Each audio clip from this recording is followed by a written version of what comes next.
Hi friends, అందరికీ నమస్కారం. Welcome to employees updates. ఈ ఛానల్ ద్వారా టీచర్లకు, ఉద్యోగులకు మరియు పెన్షనర్లకు సంబంధించి ఎప్పటికప్పుడు లేటెస్ట్ అప్డేట్స్ తెలియజేయడం జరుగుతుంది. సో ఫ్రెండ్స్, ఈ వీడియో కనుక మీకు నచ్చినట్లయితే లైక్ చేయండి, షేర్ చేయండి. అలాగే మన ఛానల్ను సబ్స్క్రైబ్ చేసుకోండి. పెన్షన్దారులకు 3 నెలలు గడువు. ఉద్యోగుల పెన్షన్ పథకం పరిధిలో అదనపు నిధులు లేక బకాయిలను మళ్లించే విషయంలో తమ నిర్ణయాన్ని తెలిపేందుకు అధిక పెన్షన్ కోరుకునే వినియోగదారులకు 3 నెలలు గడువు ఉంటుందని ఈపీఎఫ్ఓ వెల్లడించింది. అధిక పెన్షన్ను ఎంపిక చేసుకునేందుకు గాను వినియోగదారులకు 4 నెలల సమయం ఇవ్వాలని ప్రభుత్వానికి 2022 నవంబర్లో సుప్రీంకోర్టు సూచించింది.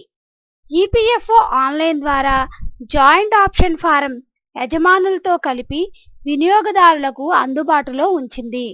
తర్వాత అధిక పెన్షన్ కావాలంటే మే 3వ తేదీ వరకు ఎంపిక చేసుకునే అవకాశం కల్పించింది. ఆ తర్వాత గడువు కాలాన్ని జూన్ 26 వరకు పొడిగించింది.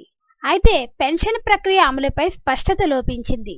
అధిక పెన్షన్ పథకం నుంచి ఉపసంహరించుకునే వెసులుబాటు ఉంటుందో లేదో సభ్యులకు అవగాహన లేదు.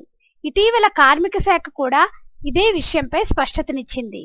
వేతనాల్లో బేసిక్ పై 1.16% అదనపు తోడ్పాటు యాజమాన్యాల తరపున ఈపీఎఫ్ఓ ద్వారా జరుగుతుందని వెల్లడించింది. ప్రావిడెంట్ ఫండ్కు యాజమాన్యాలు సమకూర్చే 12% నుంచి 1.16% తీసుకోవాలని నిర్ణయించినట్లు ఓ ప్రకటనలో తెలిపింది. సో ఫ్రెండ్స్, అధిక పెన్షన్ కావాలంటే మే 3వ తేదీ వరకు ఎంపిక చేసుకునే అవకాశం కల్పించింది. ఆ తర్వాత గడువు కాలాన్ని జూన్ 26 వరకు అయితే పొడిగించింది. ఫ్రెండ్స్, దీనికి సంబంధించి ఎటువంటి అప్డేట్స్ వచ్చినా మన ఛానల్లో తెలియజేయడం జరుగుతుంది. ఈ వీడియో కనుక మీకు నచ్చినట్లయితే లైక్ చేయండి, షేర్ చేయండి. అలాగే మన ఛానల్ సబ్స్క్రైబ్ చేసుకోండి. Thanks for watching this video.